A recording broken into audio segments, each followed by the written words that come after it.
So I just want to congratulate you. I seen you on Wendy Williams today.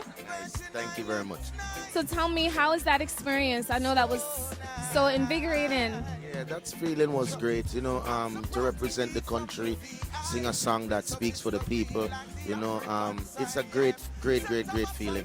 To be on national TV, yeah, Wendy Williams, much love. She started out in Synchro many years ago, and so it was a good feeling to know that she reached out to be a part of the show, so I give thanks.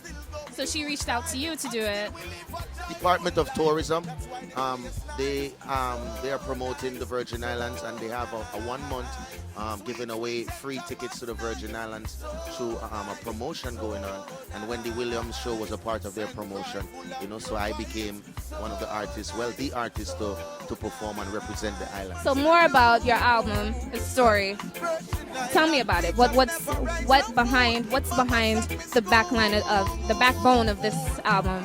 Upliftment, message in the music again, teachings, education, in the music again, and not just the reggae sound with girl songs, and we want to really uplift the people again, like how reggae music used to be. The reggae music that inspired me, that's the music I want to use to inspire others.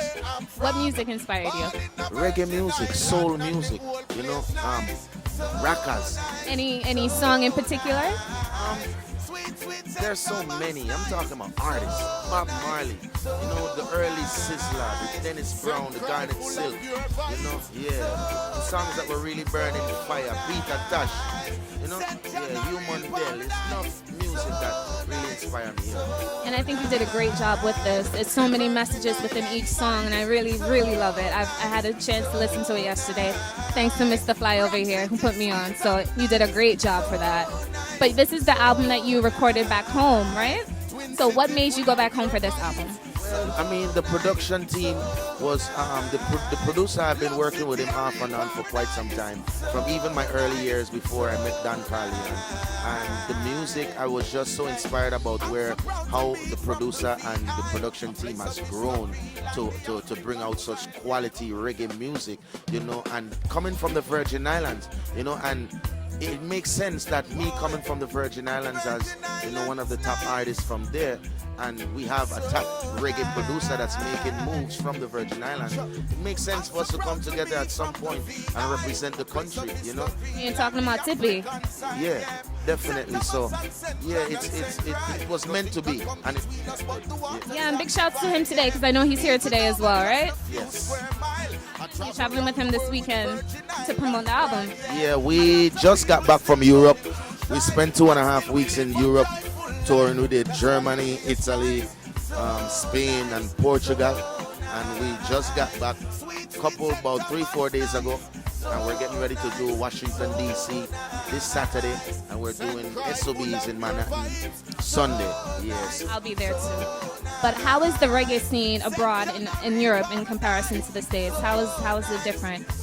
Well, reggae music in America is great.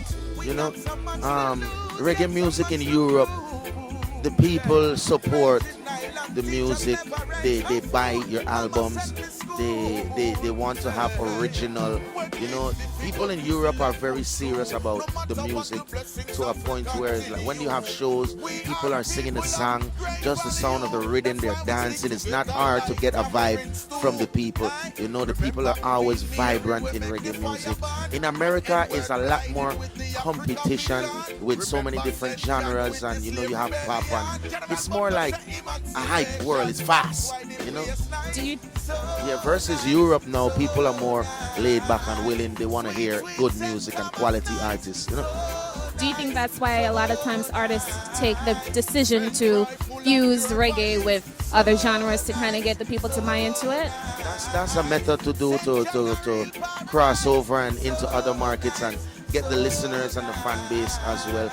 Love and Affection has done that for me, and a couple other songs as well. And I just love reggae music.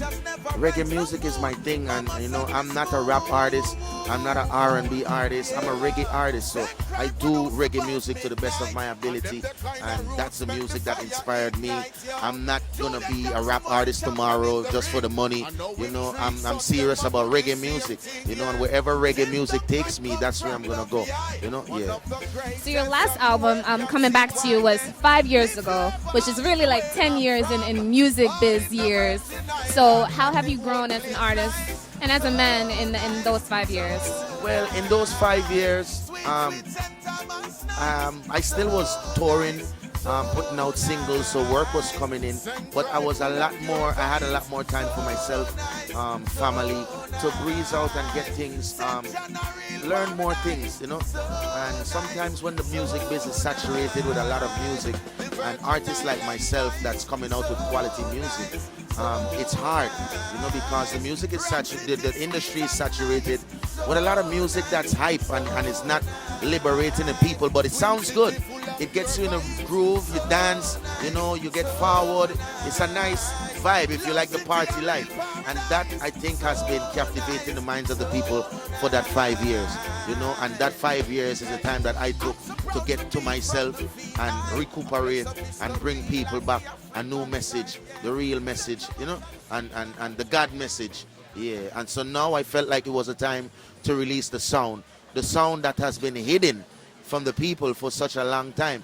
You know, the sound that King Jammies and Tubbies and those had bring from in the early days, you know, that Bob Marley had brought.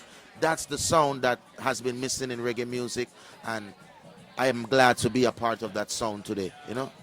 Absolutely, and you mentioned that earlier you had more time for your family and yourself. How do you balance your personal life now with your career? Well, I try my best. You know, it's not always easy, you know, but I still have to be perseverant, you know, and go out and know that, you know, I'm working for my children. You know, this is their future I'm working for. You have 2 babies, right? Yes, I do. I have a son and a daughter.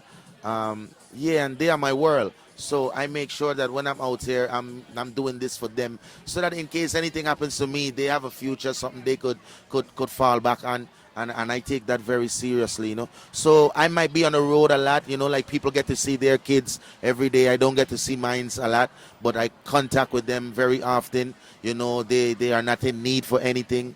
I provide for them, so they are okay. I talk to them often. I got off the phone. I spoke to them today.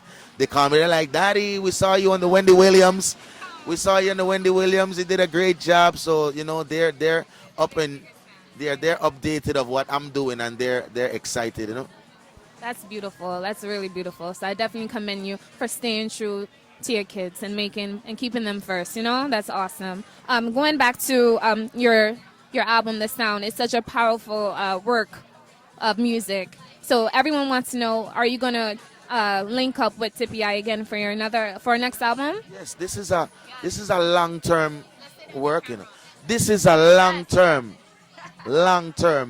journey, you know, because once you have people on the same journey for the same cause, there's no way they could separate on the journey, you know.